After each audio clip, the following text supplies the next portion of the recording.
The Federal Reserve announced the fourth interest rate hike of the year this afternoon, raising rates 0.75 of a percentage point. This aggressive action is an effort, the Fed hopes, to curb mounting inflation and at the same time prevent a recession. All this comes ahead of what is expected to be a somewhat grim report tomorrow on the nation's overall economic health. CBS's Naomi Ruchim has more. Prices for just about everything are at a 40-year high, and many are struggling to make ends meet. I feel the inflation pain every day. Every day, everything is going up and up. The Federal Reserve is taking another step to fight inflation. Wednesday, the board raised a key rate 0.75 of a percentage point, the fourth rate hike since March. High inflation imposes significant hardship, especially on those least able to meet the higher costs of essentials like food, housing, and transportation. The move is designed to slow the economy and keep prices in check. But CBS News business analyst Jill Schlesinger says it will also push up rates on certain loans. If you're carrying a credit card balance, it's probably going to get more expensive next month. If you're going to get a new car loan, that could be more expensive. People who have adjustable rate mortgages, when the adjustment comes, it's probably going to adjust higher. The Fed's latest move comes as Wall Street receives mixed signals about the health of the economy. Home sales are dropping, but the job market remains strong. And a host of earnings reports this week shows most of America's biggest companies continue to post profits, although overall economic growth is slowing. That's what the Fed wants. They want economic growth to slow down. They don't want to tip into a recession, but they want slower growth, so the rate of price increases comes down accordingly. The Federal Reserve will keep an eye on prices and the economy as it readies for another interest rate hike, which could come in September. Naomi Ruchim, CBS News, New York. For more on the Fed increasing interest rates, Adam Phillips joins me now. He is Managing Director of Portfolio Strategy at EP Wealth Advisors. It's great to have you with us. So, 0.75 of a percentage point increase today. That matches one that came just before that. I believe that's the first time in Federal Reserve history there's been two rate increases of that magnitude back to back. First of all, is that true? Do I have my math correct on that? And second, what evidence is there that the Fed's intervention so far has worked? No, you're exactly right. I mean, 75 basis points is a pretty significant move. It's only the third one we've seen in the last 30 years.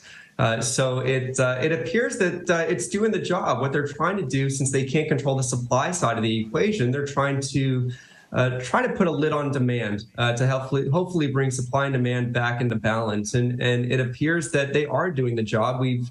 Over the last week, we've seen a lot of housing data. And we obviously know what mortgage rates have done so far this year. And something like the housing market is indeed slowing. So I think what we need to worry about is the Fed is trying to thread a needle here. And they were, I think they were admittedly now caught off guard by how inflation has really overstayed its welcome. Before they were using transitory was kind of the word of the day. And no longer saying that. We hope that inflation, which is currently at 9.1%, is nearing its peak, but the Fed's job is not over yet. And today, the stock market responded quite well to some comments that suggested that maybe a lot of the larger rate hikes are out of the way now, but the Fed's going to remain data dependent here and see just how much more is needed from here on out. And as you said, the inflation rate, 9.1% for the last 12 months that ended in June. Now, that's a full year after the president and his administration insisted, to use a word you just used, inflation was transitory. That's what they kept telling us. Federal Reserve Chair Jerome Powell, and Treasury Secretary Janet Yellen have both admitted that they misread the underlying economy. Now, one question is, how does that happen? But another question is, it feels like and it looks like we're in a different kind of economy where things that typically all move in one downward direction are not. Some are moving down, but either some are stable or some are still moving up, like jobs.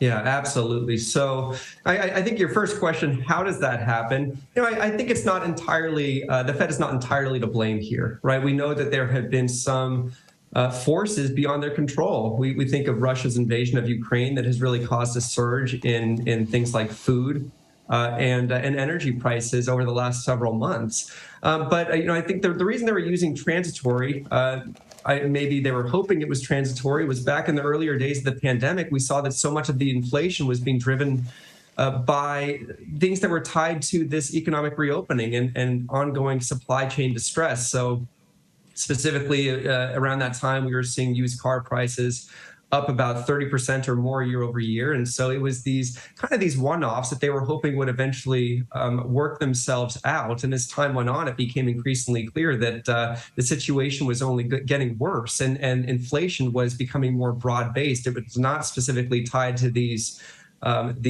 one-off areas or categories within the inflation index, but it was more broad-based. And I think that's what really caused concern among those at the Fed. Your second question, I think that you're exactly right. And that's what makes the Fed's job these days very, very difficult. The last time inflation was 9.1%, unemployment was around 7.5%. Right now, unemployment is at around 3.6%. And so that tells you that there's obviously a disconnect here. And so that's why there's one of the reasons we don't look at just one variable here and one data point is because a lot of them are telling a different story. But on jobs, we are seeing that things might be starting to turn.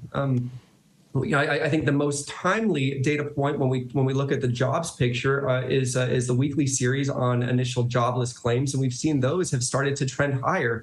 They're still at what I would say at a healthy rate, but they are moving in the wrong direction. And so I think we do need to kind of keep an eye on these trends because there are certainly evidence to suggest that the economy is slowing. Probably more bad news than good, I would say. For those of us who remember the unhappy times of the Great Recession, we're reminded that real estate plays a very important role in the overall U.S. economy. And real estate is facing a drop-off in demand following a 10-year high in construction levels. This comes as mortgage rates nearly doubled over the past year and a half. How do you think today's housing market compares to what we saw before the 2009 bust? Well, when we start talking about housing weakness, I think a lot of us think back to that time around 15 years ago or so. And it's so important to acknowledge that today's housing environment is quite a bit different than the one we experienced back then. For one thing, underwriting standards are a lot more strict right now, which means that home buyers are not getting themselves into situations where they're buying homes they really can't afford just because it seemed back then anyone with a pulse could really get access to a mortgage. And we saw that very quickly when the economic situation changed, they needed to dump those, and that led to more selling and more pain within the housing market. Right now, we could look at data like new mortgage originations and see that the majority of new loans are actually going to those with credit scores above 740. And so these are qualified buyers, and I think that's one thing that we want to keep in mind. Naturally, I would think that with home affordability was an issue even before mortgage rates climbed this year. We've seen back-to-back years of about 20% home price appreciation. And so we know that that's not sustainable, but a lot of it was driven by supply and demand mismatch.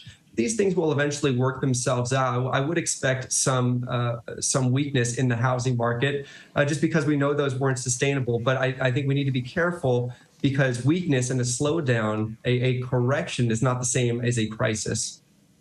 Adam Phillips, thank you so much. Thank you.